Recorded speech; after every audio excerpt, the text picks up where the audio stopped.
Today we are going to talk about identity formation. किसी भी बच्चे के अंदर आइडेंटिटी फॉर्मेशन उसके बहुत सारे फैक्ट्स पे डिपेंड करती है। पहला फैक्ट है उसका कॉग्निटिव डेवलपमेंट, दूसरा फैक्ट है उसका एनवायरनमेंट, और इस एनवायरनमेंट के अंदर आती है उसकी सोसाइटी, उसके फैमिली मेम्बर्स, उसका पीयर ग्रुप, स्कूल, एवरीथिंग।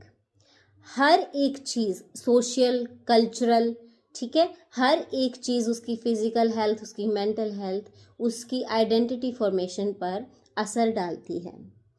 एक टाइम ऐसा भी आता है बच्चे की एज का जहाँ पर वो सोचता है कि एक्चुअल में वो कौन है, जहाँ पर वो खुद की आइडेंटिटी को लेकर कंफ्यूज हो जाता है कि असल में वो है कौन, उसकी क्या वैल्यूज़ हैं सोसाइटी के अंदर, ठीक है, फैमिली के अंदर उसके क्या वैल्यूज़ हैं, उसका क्या रोल है।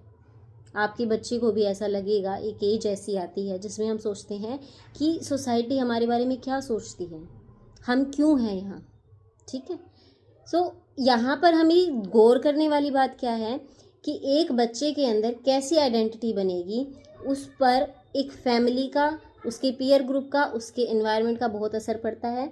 तो जितने भी फैमिली मेम्बर्स हैं या उसका पीयर ग्रुप है, उसके टीचर्स हैं, स्कूल है, सबको इस चीज़ का ध्यान रखना चाहिए कि कोई भी चीज़ बच्चे के सामने, कोई भी ऐसा स्टिमुली नहीं रखा जाए कि उसकी आइडेंटिटी क्राइसिस बढ़ जाए। आपने बहुत बार नोटिस किया होगा कि छोटे एज में ही लड़के और लड़कियां इस चीज़ को समझने लग जाते हैं, मतलब डिफरेंस समझने लग जाते हैं कि ये लड़का है और ये लड़की है। इतनी छोटी एज में भी उनको पता है कि मैं लड़की हूँ, मुझे गुड़िया के साथ खेलना है, ठीक है, मुझे ऐसे गेम खेलने हैं, किचन सेट से खेलना है।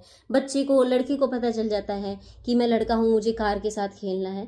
तो ये कहाँ से सीखी हैं उन्होंने चीज़ें? ये चीज़ें सीखी हैं उन्होंने अपने एनवायरनमेंट से, ठीक है, अपने पीयर ग्रुप से, अपनी फैमिली मेम्बर से।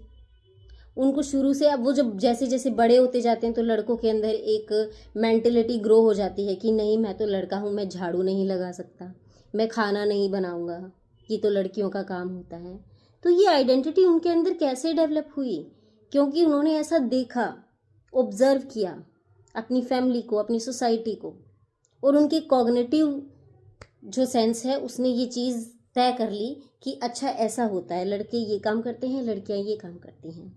इसीलिए कुछ फैमिलीज़ में ये वैल्यूज़ स्टार्टिंग से ही सिखाई जाती हैं कि no matter who you are, boy और गर्ल, घर का काम है सबके लिए सिमिलर है, आपको भी करना होगा, जैसे कि बहन करती है भाई को भी करना होगा। तो जिन सोसाइटीज़ में, जिन फैमिलीज़ में ये वैल्यूज़ पहले से ही डाल दी जाती हैं, वहाँ थोड़ा सा इस आइडेंटिटी क्राइसिस को कम किया जा सकता है।